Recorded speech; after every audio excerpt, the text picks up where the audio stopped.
Shalom, puji Tuhan, selamat sore ibu-ibu yang terkasih di dalam Yesus Kristus.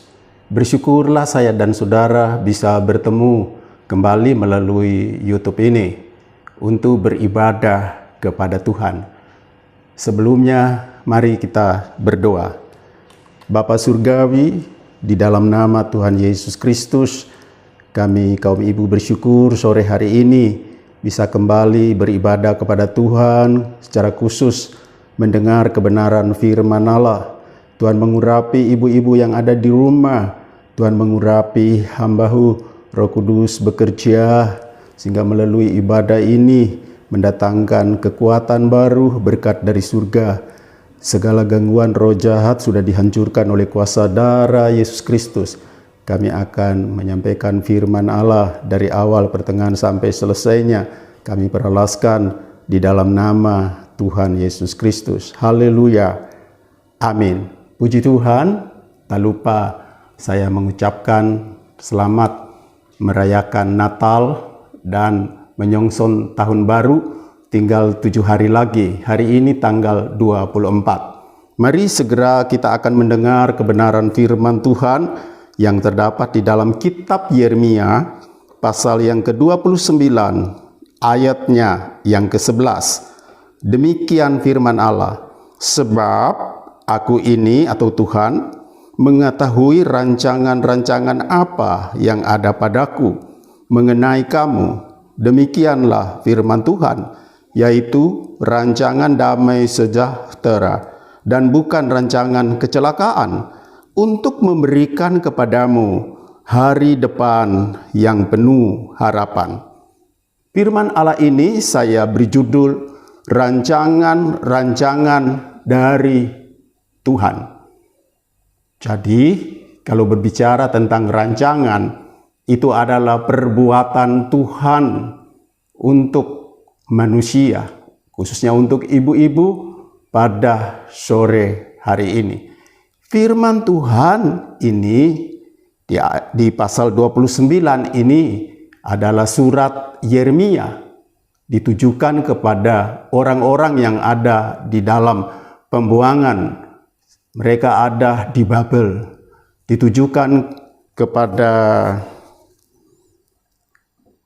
tua-tua, kepada imam-imam, kepada nabi-nabi, dan kepada seluruh orang rakyat khususnya di dalam pembuangan.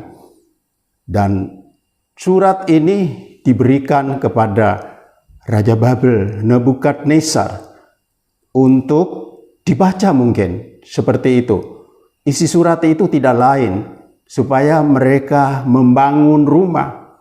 Mereka boleh tinggal di situ, mereka harus berkebun, mereka bisa menikmati hasilnya. Kemudian mereka harus beristri, dengan kata lain punya istri, menikah dan punya keturunan, yaitu anak-anak laki-laki, anak-anak perempuan. Kemudian mereka harus mengambil istri kepada anak laki-laki dan anak perempuan. Mereka harus mengambil suami supaya keturunannya semakin banyak. Jadi luar biasa Tuhan kita itu. Sekalipun umatnya di dalam pembuangan, tapi Tuhan itu sangat mengasihi mereka.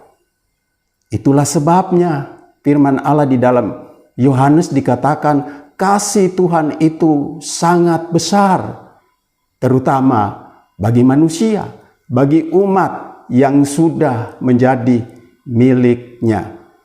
Puji Tuhan, kita akan melihat di sini firman Allah katakan rancangan Tuhan itu rancangan damai sejahtera, bukan rancangan kecelakaan.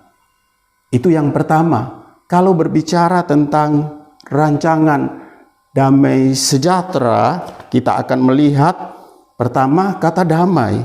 Damai itu tidak ada perang, tidak ada kerusuhan, aman, tentram, tenang, keadaan tidak bermusuhan. Kemudian sejahtera, aman sentosa, dan makmur. Makmur artinya banyak hasil, banyak penduduk dan sejahtera, serba kecukupan. Itu artinya damai sejahtera. Coba kita baca dulu di dalam Injil Lukas 2 ayat 14. Karena hari-hari ini seluruh umat beragama Kristen merayakan Natal. Lukas 2 ayat 14, demikian firman Allah. Kemuliaan bagi Allah di tempat yang maha tinggi, dan damai sejahtera di bumi di antara manusia yang berkenan kepadanya. Jadi damai sejahtera ini diulangi lagi oleh para malaikat ketika ada gembala di padang pada waktu malam. Mereka sementara menjaga ternak mereka, tiba-tiba malaikat Tuhan datang bercahaya. Mereka dalam keadaan takut. Malaikat katakan, jangan takut. Sesungguhnya kesukaan besar bagi seluruh dunia. Karena pada hari ini telah lahir juru selamat umat manusia di kota Daud. Puji Tuhan. Jadi berita yang datang itu adalah berita juru selamat. Seorang bayi yang lahir, bukan bayi biasa, tapi dia adalah anak Allah. Bahkan di dalam kitab Yesaya dikatakan dia adalah Raja Damai, Raja di atas segala raja. Dan firman Allah ini katakan damai sejahtera di bumi di antara manusia yang berkenan kepadanya. Jadi hanya manusia yang berkenan di hati Tuhan, mereka itu akan mendapat damai sejahtera. Saya yakin dan percaya ibu-ibu yang sudah lama mengikut Tuhan Yesus Kristus, mereka sudah menikmati damai sejahtera itu di dalam setiap rumah tangga mereka. Yang tadi saya sudah katakan, damai ini, sejahtera ini. Mereka disertai Tuhan. Bahkan mereka diberkati oleh Tuhan. Bahkan di dalam Injil Yohanes 14 ayat 27. Di sana dikatakan, damai sejahteraku ku tinggalkan bagimu. Damai sejahteraku ku berikan kepadamu. Dan apa yang ku berikan tidak seperti yang diberikan oleh dunia kepadamu. Janganlah gelisah dan gentar hatimu. Jangan gelisah dan gentar hati, karena Tuhan kita sudah menyediakan yang disebut damai sejahtera. Dan damai sejahtera yang Tuhan tinggalkan, damai sejahtera itu juga akan diberikan kepada setiap orang yang berkenan di hati Tuhan. Itulah sebabnya, mari ibu-ibu, pada sore hari ini kita tetap setia, kita tetap tekun di dalam Tuhan. Jadi bagian pertama, rancangan damai sejahtera. Bagian kedua, hari depan yang penuh harapan. Jadi rancangan yang kedua, hari depan yang penuh harapan. Bagaimana cara hidup kita untuk menikmati hari depan yang penuh harapan yang sudah dijanjikan oleh Tuhan, yaitu rancangan damai sejahtera yang akan terjadi di dalam kehidupan setiap umatnya, setiap orang-orang yang percaya kepada Dia. Mari kita perhatikan di dalam kitab Ulangan pasal yang ke-7, kita perhatikan ayat 12 sampai ayatnya yang ke-15. Saya akan baca, demikian firman Allah. Dan akan terjadi karena kamu mendengarkan peraturan-peraturan itu, serta melakukannya dengan setia, maka terhadap engkau, Tuhan Allahmu, akan memegang perjanjian dan kasih setianya yang diikrarkannya dengan sumpah kepada nenek moyangmu. 13. Ia akan mengasihi engkau, memberkati engkau, dan membuat engkau banyak. Ia akan memberkati buah kandunganmu dan hasil bumimu, gandum dan anggur serta minyakmu, anak lembu sapimu, dan anak kambing domba di tanah yang dijanjikannya dengan sumpah kepada nenek moyangmu untuk memberikan kepadamu. Engkau akan diberkati lebih daripada segala bangsa. Tidak akan ada laki-laki atau perempuan yang mandul di antaramu ataupun di antara hewanmu. 15. Tuhan akan menjauhkan segala penyakit daripadamu, dan tidak ada satu dari wabah celaka yang kau kenal di Mesir itu akan ditimpakannya kepadamu, tetapi ia akan mendatangkannya kepada semua musuh orang yang membenci engkau. Puji Tuhan. Kita perhatikan ayat yang ke-12 dikatakan begini. Karena kamu mendengarkan peraturan-peraturanku itu, serta melakukan dengan setia. Puji Tuhan. Apa sih peraturan Tuhan yang kita dengar? Tidak lain, peraturan Tuhan itu ialah firman Allah. Itulah sebabnya di dalam Ulangan 28 ayat 1a dikatakan, jika engkau baik-baik mendengarkan suara Tuhan Allahmu dan melakukan dengan setia. Bukan hanya menjadi pendengar saja, tapi mendengar kebenaran firman Allah itu baik-baik.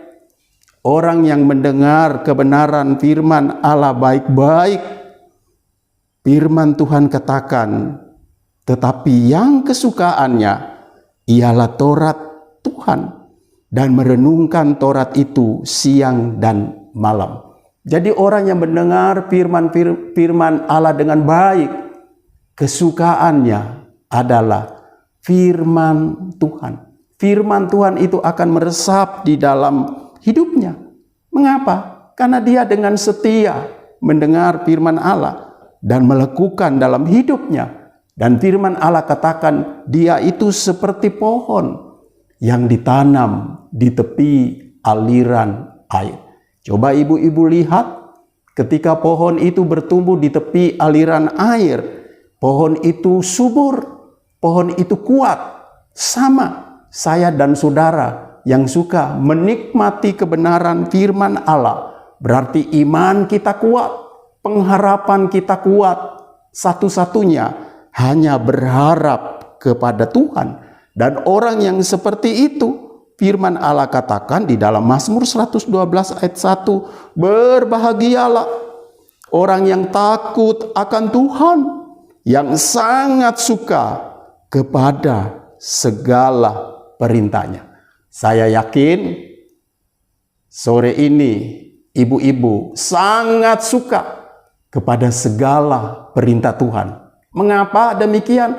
Karena seperti pohon yang ditanam di tepi aliran air, bertumbuh begitu subur, daunnya hijau. Kalau sudah musim berbuah, dia berbuah. Ibu-ibu sama seperti itu. Di dalam hidupnya ada kebenaran firman Allah, sehingga imannya semakin kuat, semakin mantap. Tujuan utamanya tidak lain, hanya berharap kepada Tuhan, karena kesukaannya ialah perintah Tuhan yang dia terapkan dalam hidupnya dari hari ke hari. Kemudian orang yang suka melakukan kebenaran firman Allah, apa yang terjadi? Firman Allah katakan begini. Tadi saya sengaja di ayat 12 saya tidak baca kalimat ini. Dan akan terjadi. Apa yang terjadi? Kita perhatikan Ulangan 7 ini mulai ayat 13. Mulai ayat 13 dikatakan begini. Ia akan mengasihi engkau. Amin. Luar biasa tentunya. Orang yang punya firman Allah sangat dikasihi oleh Tuhan. Selain Tuhan mengasihi, firman Allah katakan memberkati engkau dan membuat engkau banyak. Jadi Tuhan memberkati kita, membuat kita banyak di hadapan hadirat Tuhan. Apanya yang banyak? Keturunan kita, hasil usaha kita dibuat oleh Tuhan banyak.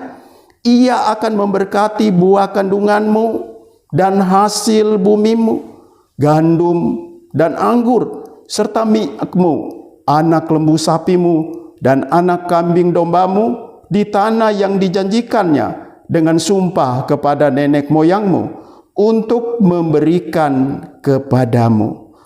Engkau akan diberkati lebih daripada segala bangsa. Tidak akan ada laki-laki atau perempuan yang mandul di antaramu ataupun di antara hewanmu. Jadi kalimat firman Allah ini berbicara tentang usaha pekerjaan anak-anak Tuhan, khususnya ibu-ibu pada sore hari ini. Tentu usaha pekerjaannya berbeda-beda. Ada yang cocok tanam, ada yang pelihara ternak, mungkin yang di kota ada pabrik, ada tokonya, ada jualan ini, jualan itu. Pasti Tuhan buat damai sejahtera ilahi itu akan terpenuhi di dalam hidupnya. Karena firman Allah katakan masa depan yang penuh dengan harapan. Jadi kalau di tahun 2021 ini segera akan berlalu, tinggal 7 hari lagi, kemudian kita akan memasuki tahun yang baru 2022. Saya terlalu yakin kalau di tahun 2021 yang sudah kita lalui nanti ini, tentunya macam liku-liku hidup. Tetapi orang-orang yang ada di dalam Tuhan selalu disertai oleh Tuhan. Sesuai dengan janji Tuhan. Damai sejahtera Tuhan menyertai orang itu terus menerus dalam hidupnya. Mengapa demikian? Karena dia adalah milik Tuhan. Sekalipun umatnya di dalam pembuangan, tapi Tuhan sangat mengasihi mereka. Sama sore hari ini, ibu-ibu sangat dikasihi oleh Tuhan. Itulah sebabnya saya himbau biar ibu-ibu tetap setia, tetap tekun di dalam Tuhan. Kemudian berkat jasmani mengalir dan ada janji Tuhan juga. Di dalam ayat 15 pasal yang sama dikatakan Tuhan akan menjauhkan segala penyakit daripadamu dan tidak ada satu dari wabah celaka yang kau kenal di Mesir itu akan ditimpakannya kepadamu.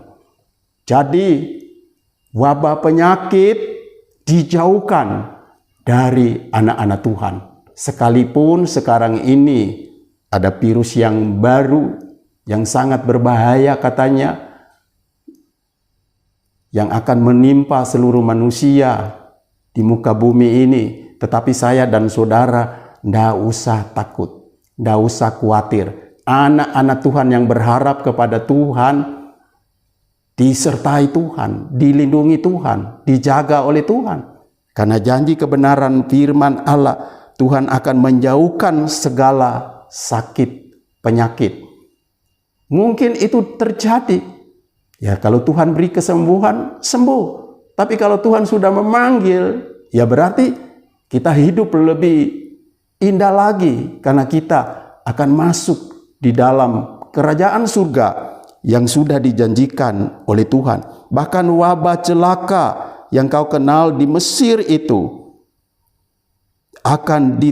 tidak akan ditimpakan kepadamu. Jadi ada wabah celaka yang di Mesir yang terjadi. Tadi Tuhan katakan rancangan damai sejahtera, bukan rancangan kecelakaan. Itu tidak akan menimpa bagi orang-orang yang percaya kepada Tuhan. Itu akan terjadi, sudah dibebaskan oleh Tuhan yang terjadi dulu di Mesir itu. Misalnya di sana pada waktu di sana kita dipaksa untuk bekerja, diperas tenaganya. Itu orang dulu dalam pembuangan, orang Mesir ketika mereka ada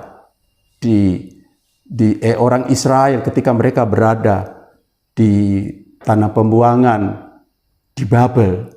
Itu yang terjadi dalam hidup mereka. Tapi sekarang ini beda dengan itu. Firman Allah katakan, tetapi ia akan mendatangkannya kepada semua orang yang membenci engkau. Jadi musuh-musuh yang ada di sekitar kita itu yang membenci kita ditimpakan kepada mereka.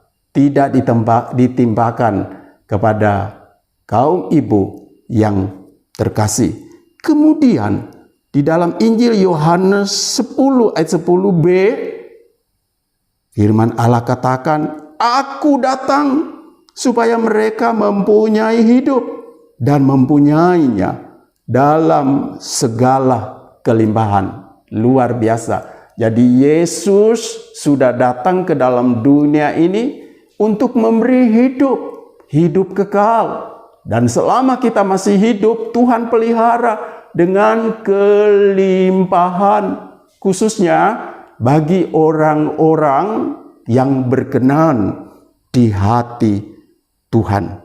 Kemudian yang terakhir, saya akan baca di dalam Filipi pasal 4 ayat 19, firman Allah katakan, Allahku akan memenuhi segala keperluanmu menurut kekayaan dan kemuliaannya dalam Kristus Yesus. Jadi ini janji kebenaran firman Allah yang dirasakan oleh Rasul Paulus setelah dia bertobat menerima Yesus Kristus sebagai Tuhan. Yesus lahir di dalam hidupnya sekalipun banyak masalah, banyak tantangan hidup, tapi Tuhan tidak meninggalkan dia, memperhatikan dia, menyertai dia, bahkan memberkati dia apa yang menjadi kebutuhannya. Tuhan yang sama yang Rasul Paulus percaya, seperti saya dan saudara juga percaya pada jam ini, khususnya ibu-ibu yang mendengar kebenaran firman Allah ini di rumah masing-masing. Biarlah damai sejahtera Natal memenuhi ibu-ibu pada jam ini. Amin firman Allah. Tuhan Yesus memberkati. Mari kita tutup di dalam doa. Kami kaum ibu bersyukur pada sore hari ini kami bisa kembali menikmati kebenaran firman Allah. Rancangan-rancangan Tuhan dalam hidup kami bukan rancangan kecelakaan, tetapi rancangan damai sejahtera, masa depan yang penuh harapan. Kami pegang kebenaran firman Allah di tahun yang akan berlalu ini, dan di tahun yang baru 2022 kami akan melakukan kebenaran firman Allah itu dengan baik, dengan benar, sehingga hidup kami disertai oleh Tuhan, rumah tangga disertai oleh Tuhan, dan apa yang dikerjakan oleh tangan kami Tuhan buat berhasil. Berkati ibu-ibu rumah tangganya, keluarga, suami, anak-anaknya, apa yang mereka kerjakan Tuhan buat berhasil. Sekarang terimalah berkat dari Allah Bapa, cinta kasih dari Tuhan Yesus Kristus, persekutuan Allah Roh Kudus menyertai kami mulai sore hari ini sampai datang kali yang kedua. Di dalam nama Tuhan kami Yesus Kristus, kami sudah berdoa dan mengucap syukur. Haleluya. Amin.